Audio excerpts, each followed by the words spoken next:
Hey Jabbers, just a quick announcement before we start today's episode. When we first started this podcast, Kari and I wanted to make it for any and all small businesses. But as we started to dive into the world of podcasting, we realized that getting more specific with our target audience, AKA wedding pros, would actually be more beneficial to you, our listeners. That being said, we're still talking about overall small business topics, but of course, our insights will be relevant to the wedding industry because that's what we know best. So we appreciate you sticking around and sharing this podcast with your wedding pro friends. And hey, we just reached 2,600 downloads at the time that we're recording this. So thank you so much.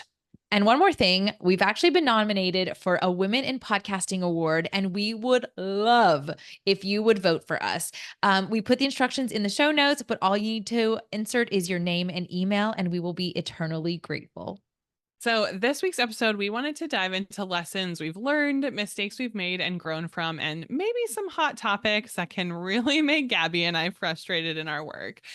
But we thought we'd share to help you out and to help you grow your business as well. So, this is sort of a catch all episode of sharing our lessons with you, our wonderful listeners. So, we hope you find some key takeaways in this episode, or you might just be listening to us ramble. But with that being said, let's dive in. So, Gabby, diving kind of into this topic, I know, like I said, this is sort of a catch-all episode, but what is one of your biggest business mistakes that you've made and why? Okay. I'm glad I saw some of these questions before we started recording because I was like, I'm going to need to think on this before we start. And here's what I came up with. I basically think my biggest business mistake was not hiring a bookkeeper early on in my business and not tracking my data. So for example, where did our sales come from? Who was our biggest referrer? How many hours we spent on each wedding. Like, I feel like knowing all of that information would have helped me in the pricing area. Like, I would have known early on what my expenses were, how much I needed to charge my clients in order to cover my costs. And also, like, how much time I'm spending on each wedding. Is it worth me continuing that, or do I need to charge more or adjust as needed? And it would have given me more information to give my bookkeeper had I hired them sooner, to know, like, can I hire a team? Can I outsource? Can I like make all these other business decisions that I just didn't have the information for early on? So I think no matter what stage you're at, but the sooner the better, just starting to track this information, even if it's like on a quick Google sheet, would be so helpful down the line. What do you think? What is a mistake that you've made? Yeah, I mean, I think I agree with that because if you think about it, right in the beginning, we were like, oh my God, I made $500. Like, I am so rich. Like, this business has taken off, right? And so I think knowing, even like I use Honeybook to track all of my inquiries and like where those inquiries are coming from. And it is so helpful to kind of look back, like, what's this year? 2024? I was 2023, right? And kind of see where I was last year. And it helps me like feel better, right? Because I'm like, oh, okay, last year I was kind of in a similar spot. It sort of helps me when I'm like freaking out about, maybe inquiries are low or something like that. It sort of helps give you perspective of like, oh, this is where I was last year, or maybe I was a little behind or a little bit of a little bit ahead. And so it kind of helps you to see like the big picture and to compare your years, right? Because you're so stuck in the now moment. So I think having those statistics are super helpful just to figure out how to grow your business or what you should focus on, right? Because I can see where the majority of my inquiries are coming from. And then maybe it's like, okay, if Instagram is really popular, I need to put more time into that. I think though too, kind of the same with you. It was just, I mean, I was doing my own books in the beginning, and then when I hired a bookkeeper, I like hadn't reconciled any of it, and I thought I was doing that, and I was like, "What do you mean none of that's done?" So, I mean, honestly, it's like taking the leap, right? To like hire someone that knows more than you do, right? Because at the end of the day, you're so like, I'm going to start this business, I'm going to do everything. But I knew my weakness was math and numbers and like tracking all of that. And things are so much better when I have someone putting that all together, and then I can look at it and be like, that's accurate versus what I was doing. Yeah, that should literally be the first person you hire in your business is a bookkeeper. It's so, Yeah. so important. Yeah. Okay. What would you say is the hardest thing for you in your business right now? Right now, I think I think I'll be going into my 11th year of business. And I think it's kind of like trying to figure out the trends, right? The changing trends. And every year is so different of like how you should market your business, where you're finding your ideal clients, making sure you're speaking to them. And it kind of seems like, oh, if you've been doing this for 10 years, that should be down pat and it should be the same, but it's not. It's like finding where those people are, things change so quickly on Instagram. Like, I feel like we went from static images. Everyone was loving sort of the fun layouts that you had, and you could scroll through 10 photos, and then it went to reels and, like dancing reels and stuff like that. And now that's kind of trending out. And it's like trying to stay on top of all of those things and just really figuring out for me, like, okay, how do I find my ideal clients? Because now I'm getting more like niche, right? I want to only have clients who are paying like higher packages and are clients that I really want to work with versus just like taking on anybody. So I think that's been a struggle for me this year. It's been a weird year in inquiries, but I also think when you're really honing in on who you want to hire or have hire you, it takes a lot more work, right? Like those people aren't just like, you're not getting 20 inquiries a week for those people. Those might be further apart. And so it's kind of like honing in on that key person and really speaking to them. And it might take a little bit longer for those people to inquire. But it's a hard lesson. It's like patience and learning how to speak to those people and also just find them. And so I think with that comes like, okay, is my branding on point and like all of that kind of stuff as well. Oh, then you just spiral. Then you Yeah. just go Oh, down for the road. sure. Then you What about question you? everything. Yeah. Yeah, same. I feel like for me the big my life struggle honestly, and this is to me so clear in business, but it's consistency. I really struggle, and I mean, I text Kari and I text my business partner Jessica like every other day with a new idea, but I can't stick to a thing. I love the new shiny objects, but it's so hard for me to be consistent about stuff. And which is actually why I find having a podcast together is really great because we hold each other accountable, and that part has Mhm. been super fun. But yeah, the consistency in it all, and like you said, just trying to also not be dragged in different directions with all the new platforms coming up. Like if you are looking back at your data and you know that a lot of your inquiries come from Instagram, spend your time marketing and showing up on Instagram. Don't go to YouTube if that has nothing to do with your audience and you've got no referrals from there. And I think too, like I've posted about this on my stories a little bit, is I've been trying to get back out into the in-person networking, and I don't know why I'm really struggling. Like I'm having a hard time connecting with people, and I don't know if it's me or if it's them, to be honest. Like, I think I go into it being like, okay, let's not just say, hi, I am, and this is what I do. Let's try to get deeper with conversations. Let me try to get to know them on a personal level. Let me ask a few questions and let me go into this networking event with a goal. So I think, I don't know.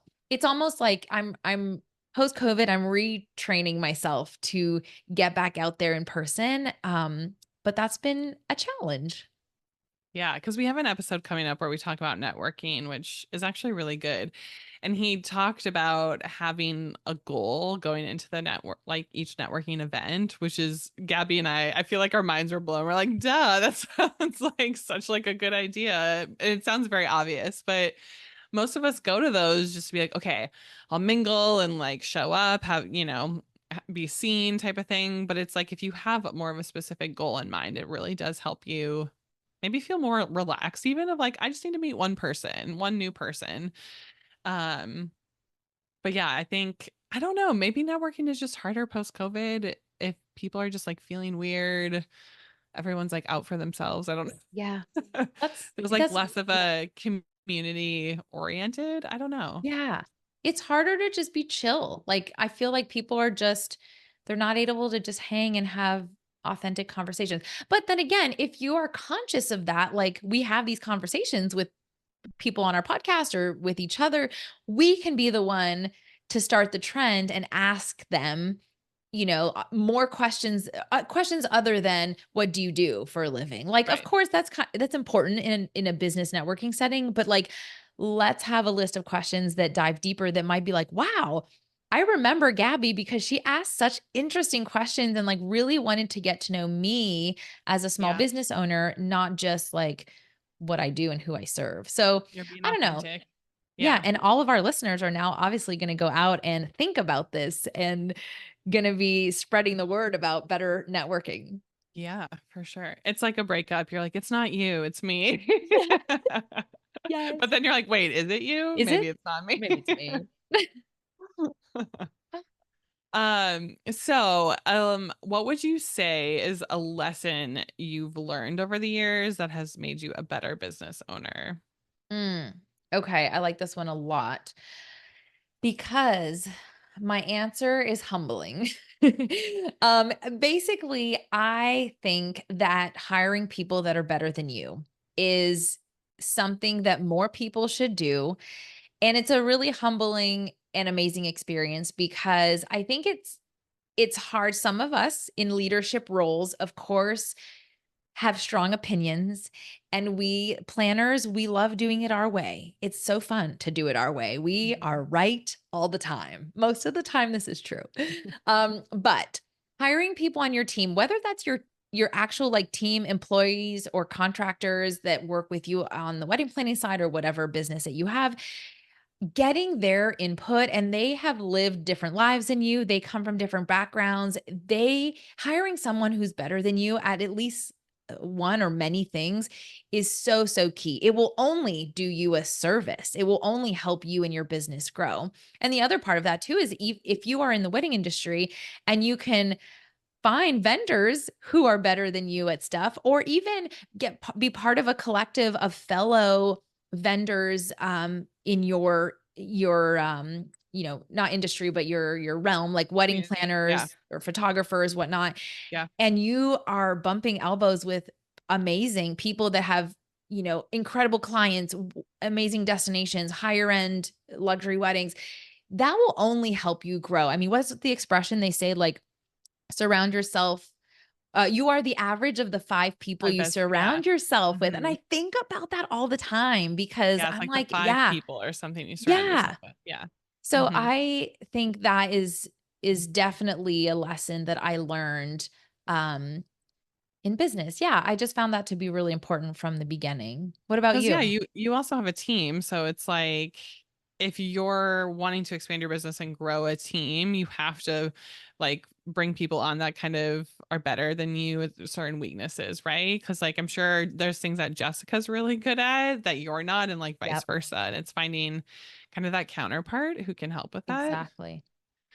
I think for me, even I mean for both of us, right? We've been doing this for a decade and it's kind of humbling yourself to be like, I always have something to learn. And so, because I think we can kind of get stuck in like, this is how I do it. I know I do it well, and I don't have anything else to learn. But I think I try to remind myself like taking courses or going to networking things or panels or whatever, there's always something for me to learn and to grow off of. And maybe even for me, sometimes I'm like, I'm so curious on how other planners like do the planning process and run wedding days, and I just want to see if it's like way different than how I do it, or if there's like something that they do that's like, oh my God, that would make my life so much easier. So I'm always fascinated by just like how others operate. And I think there's always something to be learned and gained from that. Oh, 100%. Do you ever I mean, you're 11 years into the business, but do you still ever assist other planners? Um, I haven't recently, but it's funny, I helped one of my friends who's a florist a couple times this year, which was actually really fun. Just kind of seeing like the different side. It was fun to leave before the wedding started Yeah. and I like didn't have anything else to do. But it is fun just to see from like another perspective. But I have thought about that of like going to help another planner and just kind of seeing how they operate and kind of being like told what to do type of thing. Yeah. Oh, actually I take that back. I did help oh my gosh, I'm blanking on her name. One of our friends who has a business recently, and yeah, it was kind of like nice just to show up, Mhm. and she was like, here's like the decor to set up, like welcome table, all of that kind of stuff. But yeah, it was interesting just to see how she like operated Mhm. and timed things out and everything. So I think there's always something to be learned no matter how long you've been in business. 100%. And I was going to say, I have a little bit of tea. I'm not going to name the Oh company, but yeah. um, last year I assisted a big name wedding planner that came to my local area.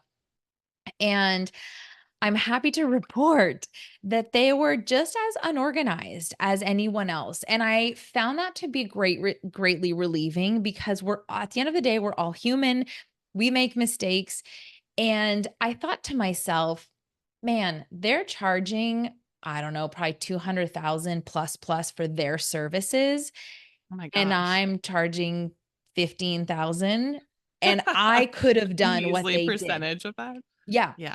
And I was like, I could have done what they did. Like, I literally could have done what they did. And I think I found that just to be inspiring because I was like, man, there's nothing keeping me from charging that much except for my connections, my Mm. networking, and finding the right clients. So I just was thinking, you know what? Anyone can do it. And the limitations are few and far in between. Honestly, I think it is a lot of opportunity with people that you know and so on. But I just found it very interesting that they're Yeah. not superhuman. Do you think, I'm curious for that company, obviously I know we're not naming names, but do you feel like their branding is like very luxury, that they are like getting those clients and maybe selling them what they think they're getting, right? Because Right. I guess we see it in a maybe different perspective, right? We're like, I can definitely do what they're doing. They're not like offering some sort of like above and beyond service than what we would offer.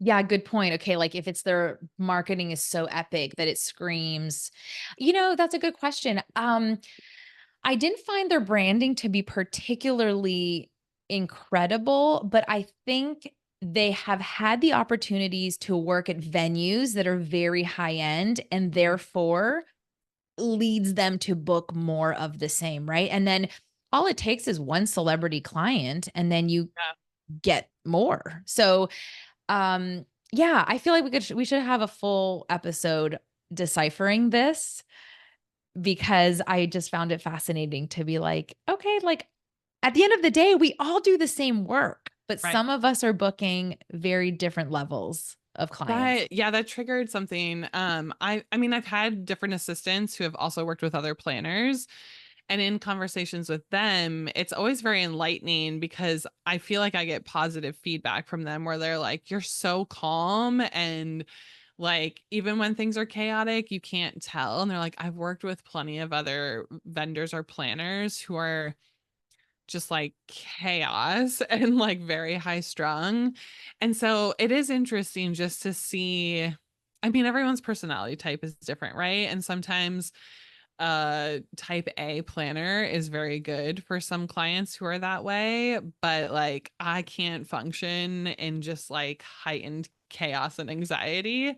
And so I think I bring a lot of calmness, which is probably why I attract a lot of those types of clients, because those people don't want to be around chaotic type A people who are very like strict.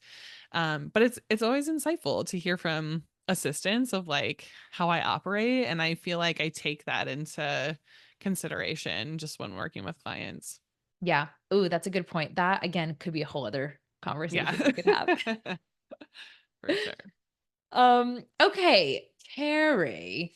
Um, what is a tool or app that you wish you had a little earlier on in your business that's either help you grow to where you are now, or you were like, dang, I really wish I had this because it would have been a game changer?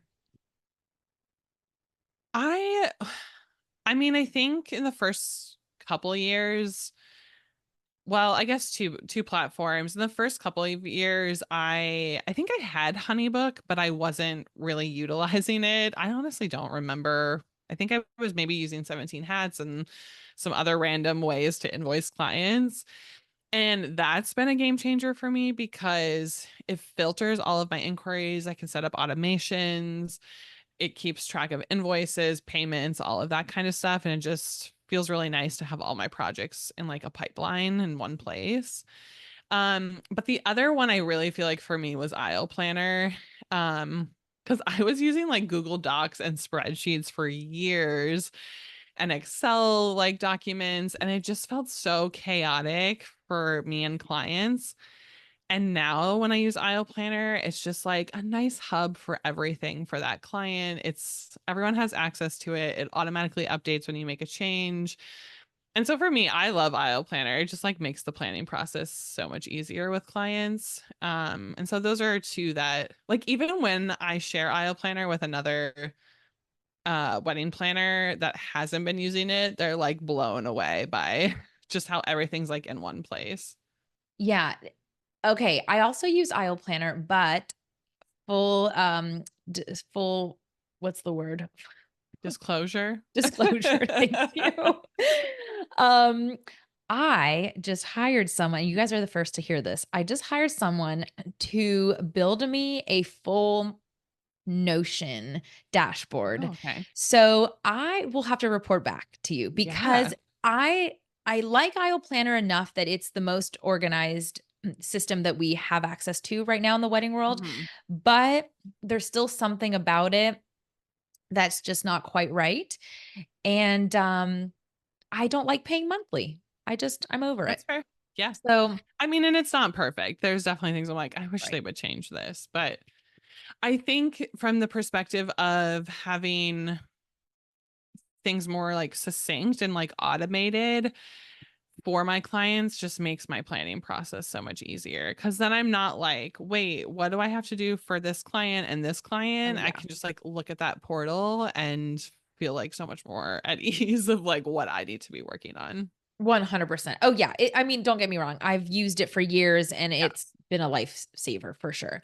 Um, One thing that I feel, I mean, it's a newer app, but man, I wish it existed back in our day, back in the early 2000s.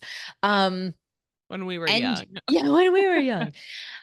NG. I know we Mhm. had Taylor, the co-founder on our podcast. You guys have to check out that episode. I want to say it's like episode 4, perhaps. Maybe Yeah. it's one of those early on. Somewhere. Um, it was we use it. We use it for the podcast. It's an AI marketing app and it has been a game changer for us. I mean, of course it does scheduling like a lot of other apps do, but it uses AI to create copyright for us from Instagram posts to our blog posts to scripts to like whatever we want to do. And of course, Carrie and I go in and tweak it because we want it to sound like us, but like having that base is amazing. Right before we started recording this episode, Carrie and I even went in and we add all of our KPIs. So we track, how many downloads of the podcast we get every month and what our social media following is. And it's such a nice hub for you and I to go and look at all that information. So and also they have this strategy that's designed for us. Like we went through this questionnaire at the beginning that was super fun that asks us like, what are the goals of our podcast? What we want to Mhm. do marketing wise? How much time do we have a day? And it creates this customized strategy, which I feel people could pay thousands to get someone to give them a strategy like that.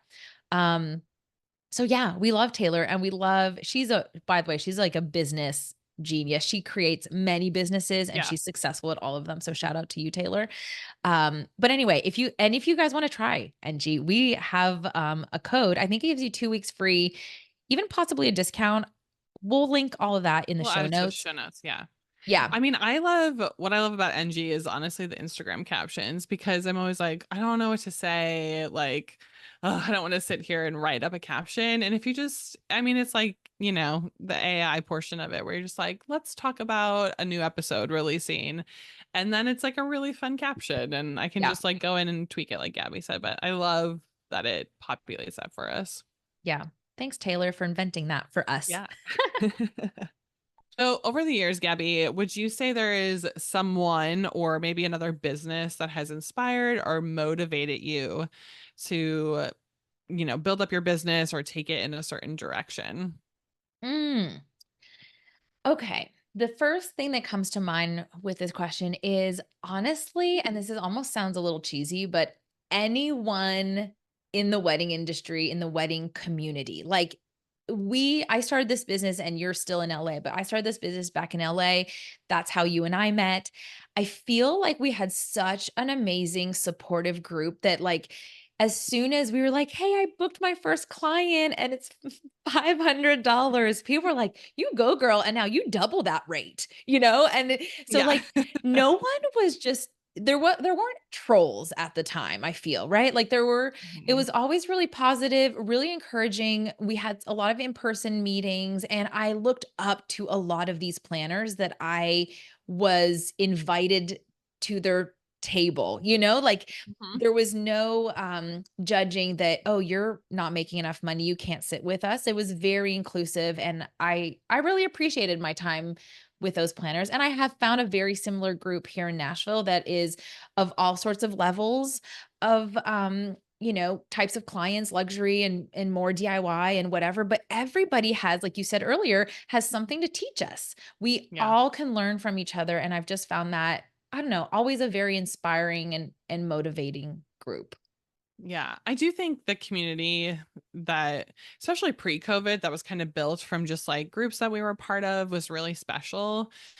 Just meeting up with people on a monthly or like bi-weekly basis and having conversations and not feeling so alone, and maybe what was happening to you in your business. And you're like, oh, you're experiencing the same stuff. And so I think that was just really helpful. And again, it's like kind of finding that right now that we're all so virtual with everything.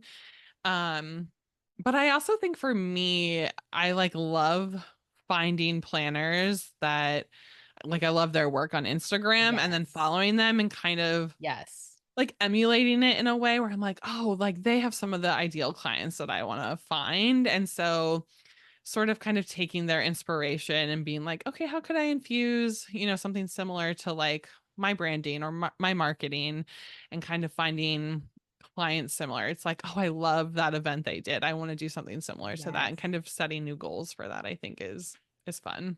Yeah. Oh, that's true.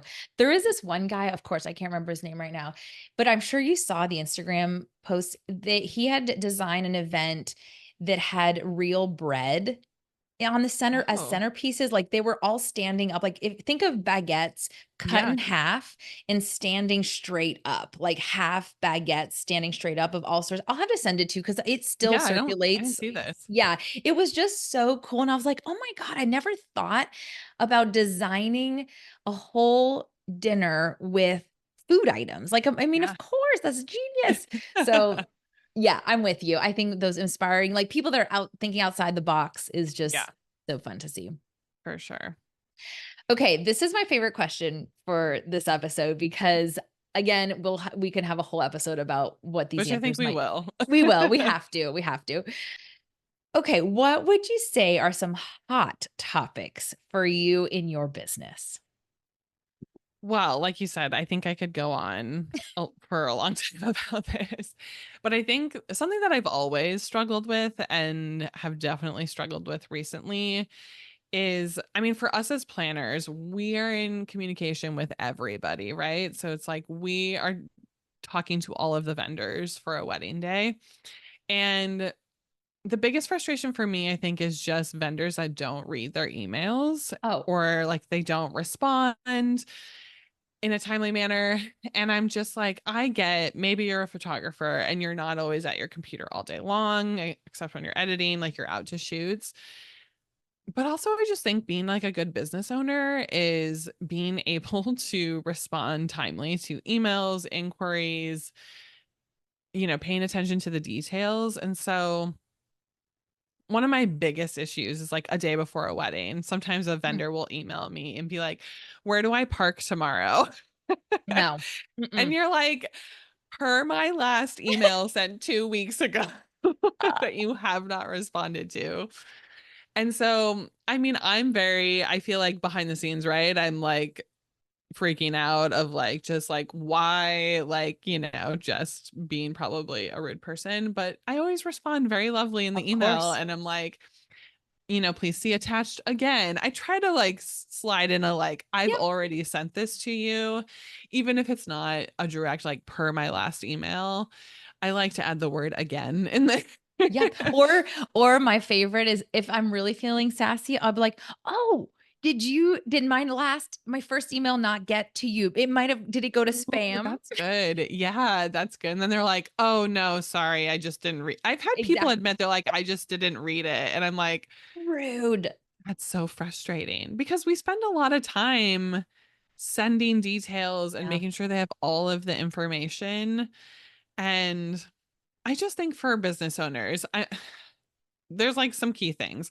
I think respond timely to emails. And if you can't respond timely, have an out of office on. Even if you aren't on a vacation, if you're just like, I'm really busy this week, even having an out of office response or like there's a delay in emails is super helpful. I Yes. know some vendors who it's like on 24/7 because they're like baking constantly. So they're not always at their computer. But I feel like it's so great that you say that because you're just giving people a heads up like, hey, it might take a little bit longer. Mm.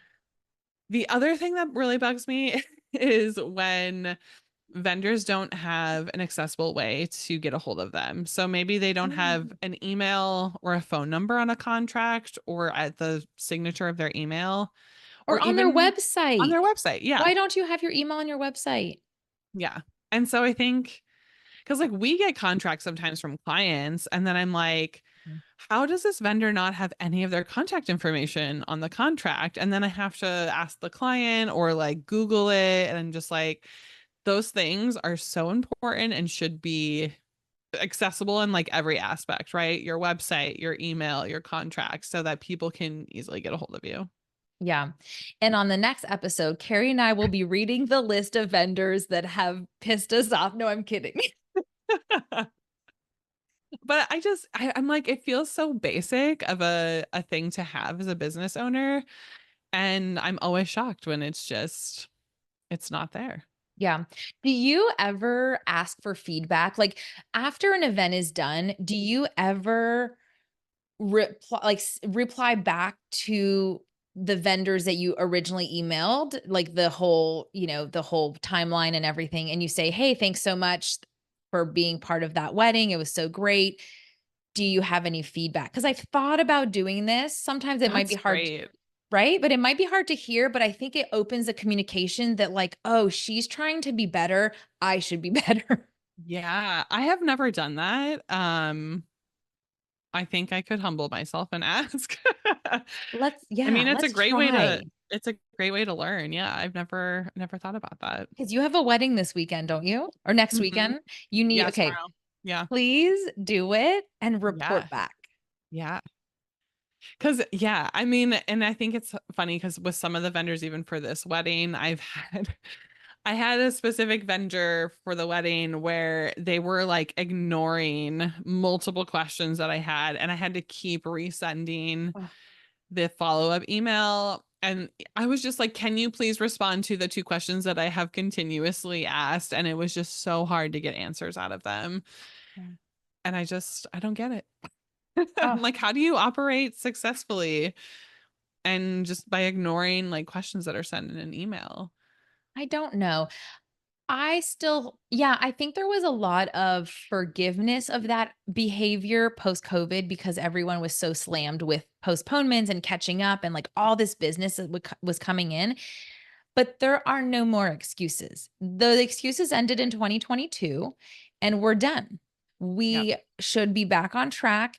And if you are still slammed, then you should bring on more help to help manage your inbox at the very least. Or Right. to your point, Carrie, like just put a permanent out of office that says, hey, I take a little more time to respond to emails, so I need 4 business days or whatever, like, just it's expectations. That's all we need, expectations. But also, yeah, it's insulting to us as planners when we put all this time into putting documents together, and we've worked with clients for well over a year. And I am not saying that our job is more important than another vendor, but don't insult us by not reading our information. I mean, because that one email where they could have answered the questions in the beginning would have been done days ago, but because they wouldn't answer those questions, it took a whole week to get the answer. And so it's like so much of my time is spent just trying to keep continuously replying to this vendor. And I think this goes back to our earlier question of what did we say? I think of like a big mistake. Like if Mhm. you know you're not good at the email, like emailing Yes. in detailed, like whatever comes with that, the details, hire someone out to like answer your emails or to help you answer those so that you can be better with the details. Yes. And Yeah. if you need advice, go to episode number 2 about outsourcing. I feel like I could like this is like a hot, very hot topic for me. I feel like Clearly. very riled. Yes. Yeah, Carrie and I are, like, sweating. We're Yeah, like, I'm like, oh, okay. but yeah, let's have a full conversation about this on a future episode because Yes. there's a lot of stuff. And like we're not doing it all right by any means, but No. I think we are open to having a conversation with other people Yeah. about things that could be improved. I was just telling you before we started recording that I was asking on Threads because I'm having the same communication problem with vendors. We all are. And I asked on Threads if vendors, wedding professionals thought that it would be helpful if we had a Zoom meeting together a week before the wedding. Like it could be Mhm. it almost holds them accountable to say, "Hey, we ask that you have read the timeline before this meeting, and this is your chance to ask any questions. We can make adjustments. We can talk about parking. We can like Yeah. let's talk about that." And it was mixed reviews. I think the majority were like, "Actually, yeah, that would be super helpful." But there were some, specifically musicians and bands and stuff that were like, "No, thank you. That's overwhelming. We just want the details in a timeline." I'm like, "Okay, great. Well, maybe musicians don't Yep. feel the need and they're actually if they're being responsible and they're replying, great. If they're not, maybe there's a meeting set up via Zoom that goes over everything and answers questions." That's a great idea. So obviously we're in the world of hospitality, but oftentimes I feel like, business owners aren't just offering that, right? And so what have you seen and how can businesses be and do better for their clients? Mm. I did not come prepared with an answer for this one, so we're gonna wing it.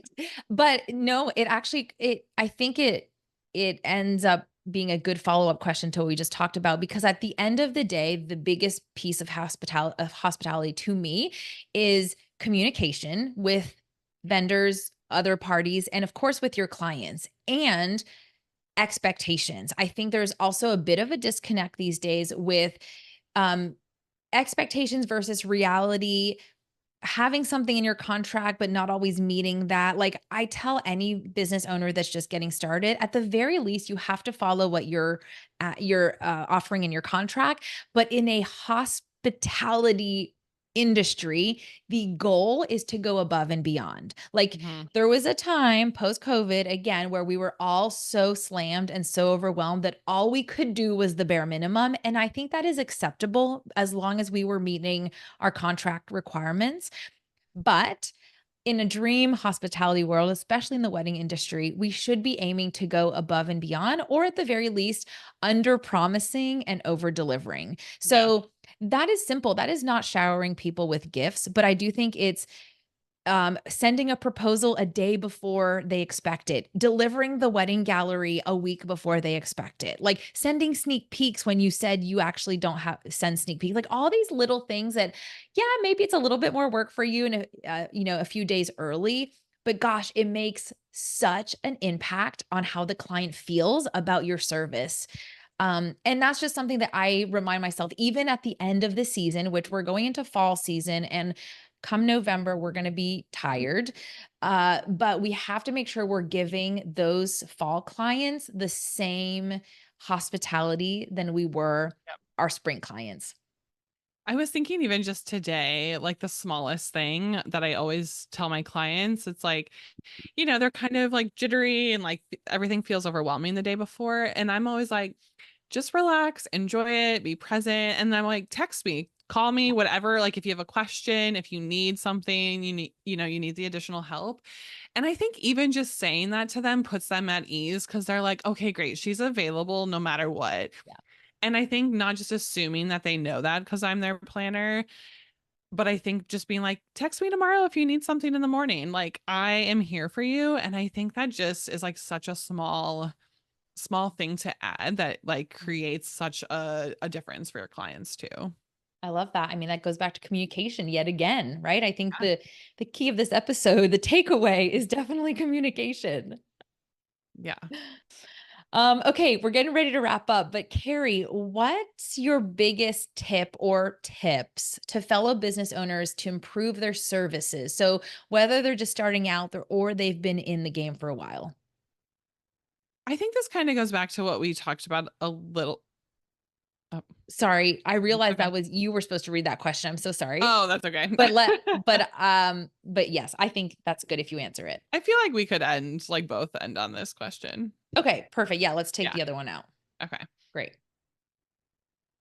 I think this kind of goes back to what we were talking about earlier is just like kind of humbling yourself and getting feedback from other people, whether it is reaching out to vendors, people that are assisting you if they assist multiple other people, and really just kind of seeing like maybe where you fall short, even if you've been in the game for a long time. And I think being open to feedback and how you can improve your business, how you can improve your services, and never just being like, I'm good. I've been in this game for a long time. I don't need to change the way I do things. And I think it's such a good way to grow and just because like every client is different. And so you might get different feedback from every client, but I think just being open to that and taking it into consideration and listening to those people that are important, right? That can like have a advice, I guess, to tell you like how you can improve. Like obviously you don't have to listen to everybody because it's not always going to be relevant, but I think just being open to how you can improve your business, even if you've been in it, had the business for a year or you've been in it for 20 years, I think there's always room for improving how you operate. You took the words right out of my mouth. I have nothing to add. That literally, it's so true. That was perfect. Love it. Well, as always, thanks for listening to Gabby and I ramble on about our businesses and what we've learned over the years. I think the way you run your business is always very personal, and everyone can do things a little bit differently as you have to find what works for you.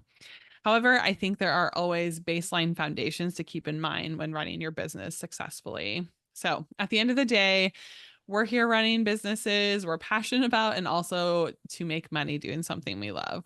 And if it's not something you love anymore, maybe it's time to pivot and find a new passion or start a new business. But we're here cheering you on in whatever path you're on. Go you. Beautiful.